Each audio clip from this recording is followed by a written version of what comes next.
जय श्री सीताराम। श्री रामचरितमानस हमारे हिंदुओं का, आप मानो तो पूरे विश्व का एक वो ग्रंथ है जिसका पढ़ने मात्र, स्मरण मात्र से हर व्यक्ति, हर जीव जो इस मोह माया का जो जाल है, जो इस पृथ्वी पर जिस तरीके का जो आदमी जीवन व्यतीत कर रहा है, सबसे मुक्ति का मार्ग इस पवित्र ग्रंथ के द्वारा प्राप्त किया जा सकता है। यदि व्यक्ति रामचरितमानस में लिखे हुए गद्य और पद्य का यदि पढ़े और उसका अनुसरण करे तो मेरी समझ से, जो मेरा खुद का मानना है, सर्वोच्च ग्रंथ है और मानवता को एक सीख देने का और सुधार करने का सबसे अच्छा ग्रंथ है। रामचरितमानस की एक चौपाई, कहाई सुने अनुमोदन कराई ते नर भव सागर तरही। जो कहें या सुने या उसका अनुमोदन करें तो ही भव सागर से तर जाते। बिल्कुल। श्री रामचरितमानस के बारे में जहाँ तक मेरी दो पंक्तियाँ हैं, श्री राम चरितमानस का पान कर लो, अपने जीवन का प्यारे कल्याण कर लो। श्री राम चरितमानस का पान कर लो, अपने जीवन का प्यारे कल्याण कर लो। और राम दशरथ के प्यारे दुलारे हैं, राम दशरथ के प्यारे दुलारे हैं, मुनि द्रोही असुर संहारे हैं। ऐसे प्रभु के चरणों में अपना ध्यान धर लो, अपने जीवन का प्यारे कल्याण कर लो। और गीध सबरी व केवट को तारे हैं, गीध सबरी व केवट को तारे हैं, मुनि द्रोही असुर संहारे हैं। ऐसे प्रभु के चरणों में अपना ध्यान धर लो, अपने जीवन का प्यारे कल्याण कर।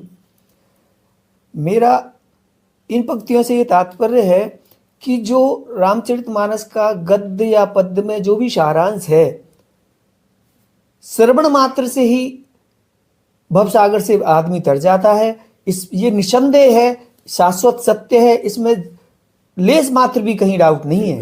रामचरितमानस में एक चौपाई आती है, माता सीता गौरी जी के पूजा करने के लिए आती हैं। प्रभु के उस स्वरूप को देख करके जब पूजा करने के लिए बैठती हैं तो जय जय गिरिवर राज किशोरी,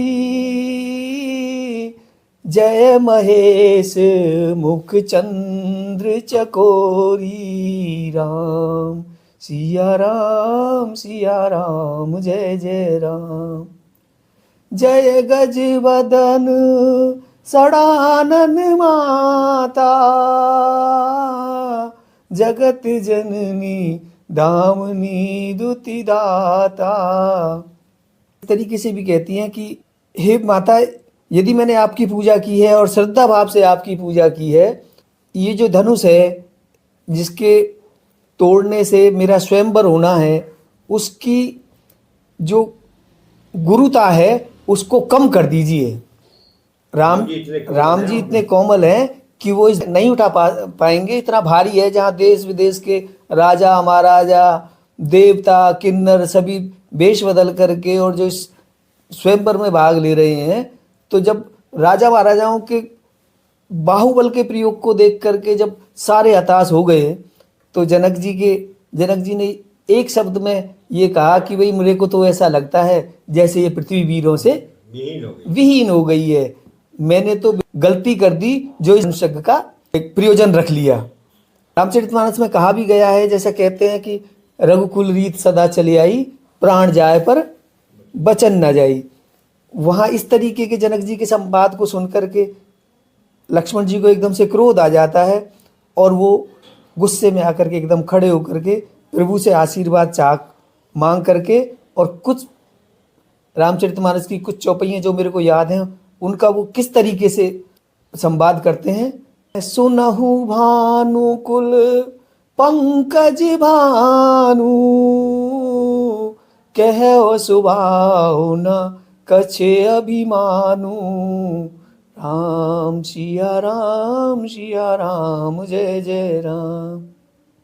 जो तुम्हार अनुशासन पावो कंदुक इव ब्रह्मांड उठावो। इससे पहले एक चौपाई और है, ओके। सुनहु भानुकुल पंकज भानु कहो शोभाउ न कछे अभिमानु। कही जनक जस अनुचित वाणी विद्यमान रघुकुल मणि जानी। लक्ष्मण जी को यह अंदेशा नहीं था कि भाई, क्योंकि जनक जी तो व्यथित थे और प्रभु के इस कोमल शरीर को और सुकुमार शरीर को देख करके उनको अब ये अंदाजा नहीं लगा पाए कि ये बच्चे भी इस धनुष को तोड़ सकते हैं। तो जब इतने देवता गंधर्व दैत्य रूप बदल करके जब आए और उनसे धनुष का तोड़ना नहीं हुआ तो धनुष का तोड़ना क्या, धनुष तिल भर के लिए धनुष को तिल भर भी नहीं उठा पाए, तो उन्होंने तो गुस्से में कोई शब्द कह दिया जिसका एक अलग एक मायना निकाल करके, और वो कहते हैं कि कहीं जनक जैसे अनुचित वाणी विद्यमान रघुकुल मन जानी। हे प्रभु सूर्यकुल कमल दिवाकर प्रभु सूर्य रामचंद्र जी, जनक जी ने जो इस तरीके की जो वाणी कही है वो सूर्यकुल कमल दिवाकर आपको देख करके ही कही है। यदि मैं आपकी आज्ञा पाऊं तो मैं इस धनुष को तिनके की तरह, सुनहु भानुकुल पंकज भानु कहो स्वभाव न कछ अभिमानु। जो तुम्हारे अनुशासन पावऊं कंदुक भी ब्रह्मांड उठावऊं। सतयोजन ब्रह्मांड ले धावऊं। इसको गाजर मूली की तरह, कच्ची गाजर मूली की तरह उबाल डालूं और 100 योजन तक इसको उठा करके भागता हुआ चला जाऊं। यदि आप आज्ञा दें तो हे प्रभु मैं जनक जी की पीड़ा को दूर करूं। इस तरीके का व्यवहार देख करके अब उसके बाद जब गुरु जी का आशीर्वाद पा करके प्रभु श्री रामचंद्र जी खड़े होते हैं और धनुष को सहज ही सहज में तोड़ देते हैं, खेल ही खेल में तोड़ देते हैं। तब भगवान परशुराम वहाँ पे आते हैं। भगवान परशुराम क्रोधित होकर के, परम शिव भक्त भगवान परशुराम जो थे उनका अनन्य प्रेम था धनुष से। धनुष जब उस समय टूटा तो इस तरीके की आवाजें मंडल में फैली कि वो ध्वनि परशुराम जी को सुन गई, जिसको सुन करके परशुराम जी आए और आकर के जनक जी से कहते हैं कि हे जनक, ये बता ये धनुष किसने तोड़ा है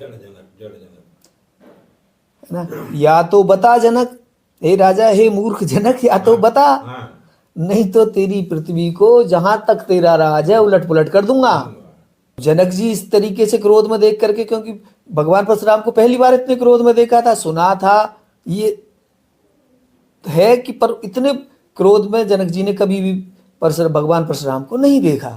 तब प्रभु श्री रामचंद्र जी खड़े होकर के कहते हैं, नाथ शंभु धनु भंजन हारा होवहु को एक दास तुम्हारा। कि हे प्रभु, जिसने भी इस धनुष को तोड़ा है वह आपका ही कोई सेवक होगा। कितनी सरलता से कहा है ना। और जिसने अखिल ब्रह्मांड का धनुष को उठा के तोड़ दिया, वो कितनी सरलता से बोल रहा है कि किसी ने तोड़ा होगा। हाँ। मैंने नहीं, किसी आपके ही किसी दास ने तोड़ा है।